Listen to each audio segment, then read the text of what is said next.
Arsenal Fan TV, Bully, lot more pride restored after that today. Yeah, definitely, but I still don't understand how Mike Dean was a ref twice in 2 weeks. Like, I told somebody earlier he's a top ref. He's one of the top refs. He's on the list. hey, I think his wife actually. Don't beat me up. I think his wife actually put it in because she's got one of the neighbours indoors. Look, we've got to start thinking that he's anti-Semitic because the only two teams that we've won against, the only team we've won against is when we played Tottenham. Right.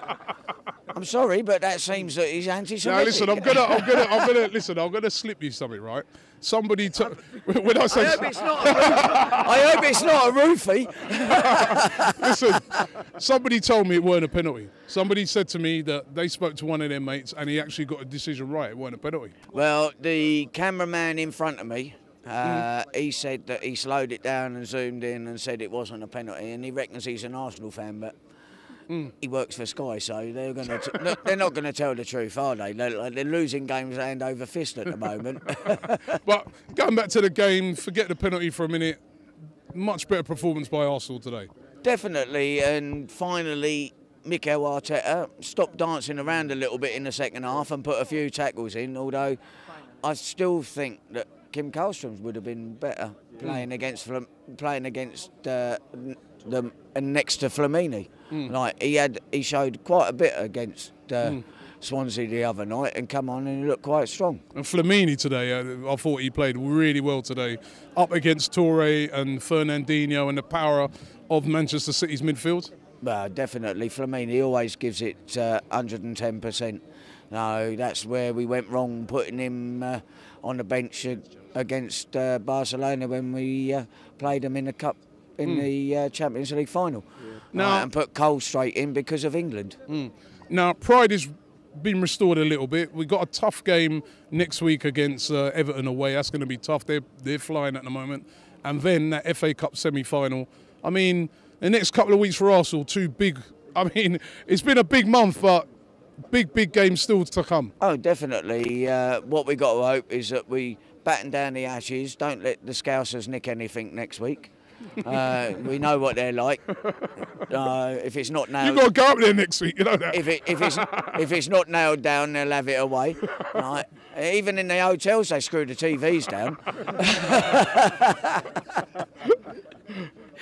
And Wigan, we can't underestimate them at all because they beat City at the Etihad, and I think only two other teams have done that this season. Chelsea being one of them, and Barca being the others. Oh, and Bayern. How important is it that, you know, rumours Ramsey's going to be back, or he's back in training next week?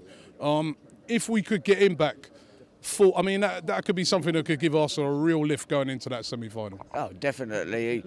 We need to stop letting Ramsey, Walcott down.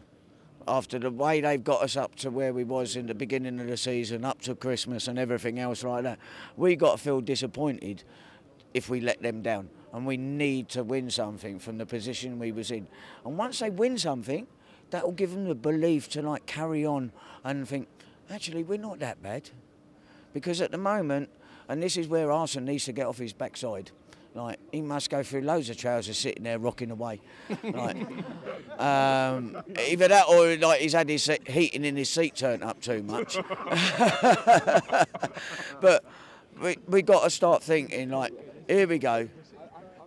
We can do this, and at the moment, because of what's in the papers, what's on the news, what's in the social media network and all that lot, they know full well that everybody is expecting them to just lose it again. And they're like, oh well, nobody expects us to do anything, so what's it matter? And this is where Arsenal's got to realise that they're in a low point and he needs to lift them even more.